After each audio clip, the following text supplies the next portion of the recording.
I T sector ہمارے ملک میں unfortunately کمزور سیکٹر ہے. ہمارے پڑوسی ممالک جو ہیں ان میں ان کا آپ دیکھ لیں کہ ان کی گروتھ کتنی ہے.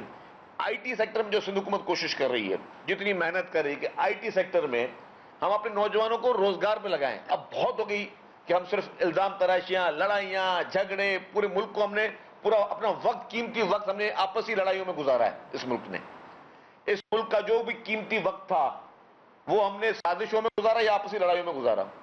پاکستان پیپلز پارٹی کی لیڈرشپ, محترم چیئرمین بلاول بھٹو زرداری صاحب اور مفاہمت کے بادشاہ جو سمجھے جاتے ہیں محترم آصف علی زرداری صاحب, انہوں نے ہمیشہ مفاہمت کا اور یونٹی کا پیغام دیا. محترم بلاول بھٹو زرداری صاحب نے جب کراچی کے بلدیاتی الیکشن ہوئے تو انہوں نے کہا کہ ہم سب کا کراچی. ان کا نعرہ ہی تھا ہم سب کا کراچی, کوئی نفرت کا نعرہ نہیں تھا کہ خالی جی مجھے ووٹ دو, صرف پیپلز پارٹی ہے اور کوئی رہتا ہی نہیں ہے. انہوں نے کہا ہم سب کا کراچی. آج بھی محترم بلاول بھٹو زرداری صاحب کیا کہہ رہے ہیں, ہم سب کا پاکستان, پاکستان سب کے لیے. تو یہ یونٹی کا پیغام ہے. اگر محترم آصف علی زرداری صاحب کہتے ہیں کہ پاکستان کھپے, وہ یونٹی کا پیغام ہے. مشکل وقت میں بھی جب آپ کی لیڈرشپ بھی شہید ہو جائے, اگر وہ democracy is the best revenge کہتے ہیں تو یہ یونٹی کا پیغام ہے, یہ مفاہمت کا پیغام ہے. پیپلز پارٹی کی لیڈرشپ مفاہمت کا پیغام دیتی ہے اور چاہتی ہے کہ پوری قوم جڑی رہے یونٹی کے ساتھ. یہ جو لوگ بیچ میں آئے جنہوں نے ڈیوائیڈ کیا, جنہوں نے کوشش کی کہ ہم سب آپس میں لڑیں, ہم اختلافات میں ہی رہیں, تو ہوگا کیا کہ ہمارا نوجوان بزی کس میں ہوگا؟ ہمارا نوجوان سوشل میڈیا پہ بزی اگر اس پہ ہے کہ کس کو گالی دینی ہے, کس کے خلاف پروپیگنڈا کرنے ہیں, کس کے خلاف بدتمیزی کرنی ہے, تو وہ پروڈکٹیوٹی میں کب جائے گا؟ یہ بات ہے کہ نہیں یار میں اپنے لیے بھی کچھ کر لوں. اپنے لیے کیسے ہوگا کہ ہاں اسی آئی ٹی سیکٹر کو, اسی موبائل فون کو آپ دو طریقے سے یوز کر سکتے ہیں. اس پہ ویسٹ آف ٹائم بھی یوز کر سکتے ہیں, بدتمیزی کے لیے بھی یوز کر سکتے ہیں, آپ کسی کو گالم گلوچ کے لیے بھی یوز کرتے ہیں. اس سے آپ اسی گوگل سرچ میں آپ اپنے لیے تعلیمات بھی حاصل کر سکتے ہیں, اپنی نالج بھی حاصل کر سکتے ہیں. تو آئی ٹی سیکٹر کے لیے پیپلز پارٹی کی لیڈرشپ اور وزیر اعظم صاحب کا اس بار پلان یہ ہے کہ ہم ریولیوشنری, انقلابی طور پر ہم آگے لے کر جائیں گے. آئی ٹی یونیورسٹیز سندھ کے ہر ڈویژن میں قائم کی جائے گی. ہر ڈویژنل ہیڈ کوارٹر میں آئی ٹی میں لوگوں کو ہم ٹریننگ دی جائے گی کہ لوگ آگے آئیں, پازیٹیوٹی کی طرف آگے اور کچھ کریں.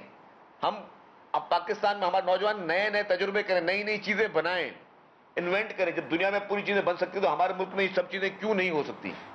تو اس کے لیے ہمیں اب ٹورڈ یونٹی, اور اگر ہمیں کوئی چاہتا ہے کہ ہم لڑتے رہیں, ڈسٹرکشن سے اب نکلنا پڑے گا. دشمن ممالک چاہتے ہیں, دشمن ممالک کا ایجنڈا یہ ہے کہ پاکستان ڈسٹرکشن میں رہے. آپ دیکھیں کہ جتنی یہاں پہ پولرائزیشن پیدا کی گئی اور مختلف فیزز میں پیدا کی گئی, مختلف طریقے سے ہم لوگ اجلتے رہے. کبھی ہم مذہبی فرقوں میں اجلتے رہے, کبھی ہم سیاسی طریقے سے اجلتے رہے, کبھی ہم کسی اور مسائل میں اجلتے رہے. اگر ہم ان الجھنوں میں ہی رہیں گے تو ہمیں وقت ملے گا کہ ہم کوئی ملک کی ترقی کے لیے کچھ سوچ سکیں, ملک کو آگے کیسے لے کے جایا جائے اس کے بارے میں سوچ سکیں, اچھے انسان بن سکیں وہ سوچ سکیں. اگر ہمیں صرف یہ ہوگا کہ ہمیں اچھے فرقے والا کیسے بننا ہے, تو ہمارا ٹائم اس میں ظاہر ہو کہ ہم پہلے اچھے مسلمان, اچھے انسان بن جائیں, وہ ہماری زیادہ امپورٹنٹ ہے. تو ان چیزوں کے لیے پیپلز پارٹی کی لیڈرشپ, میں نے کہا کہ ٹاپ لیڈرشپ کا پورا جو ایجنڈا ہے اور ان کا پورا مشن یہ ہے کہ پورے ملک کو پہلے آپ یونائٹڈ کرو, یونٹی لے کر آؤ. اس یونٹی کے ذریعے جب آپ کی یونٹی ہوگی تو اب اختلاف نہیں ہوں گے. جب ہم سب ایک پیج پہ ہوں گے تو ہمارے پاس اس چیز کا وقت نہیں ہوگا کہ جی مجھے کسی کے مذہبی فرقے پہ بات کرنی ہے یا اس کو مخالفت کرنی ہے, یا اپنے فرقے کی میں بیٹھ کے وہ دوں کہ جی جسٹیفیکیشن, یا میں صرف اسی میں میرا وقت گزر جائے کہ میں صرف 5 سال صرف مخالفوں کو میں گالی دینے میں گزر جائے. ٹھیک ہے, جب الیکشن کا وقت آتا ہے تب آپ ایک دوسرے کے خلاف جو بھی آپ نے الیکشن کے لیے سیاست کرنی ہے کریں, لیکن یہ ہمارے پاس تو 5 سال ہر دن ایسا نہیں گزرتا کہ ہم لوگ صرف اس میں ہمارا ٹائم گزرتا جاتا ہے کہ ہم ایک گزرتے رہیں.